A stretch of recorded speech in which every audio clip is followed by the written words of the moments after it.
Can you transfer Google Play Store balance to PayPal? Hello and welcome to our channel Whizz. In this video we will see that is it possible to transfer your Google Play Store balance to PayPal.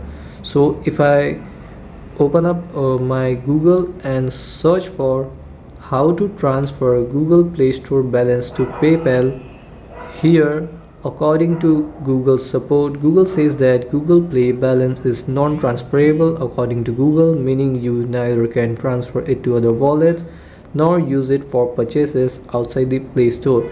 So Google say that it is not possible to transfer it outside your Google.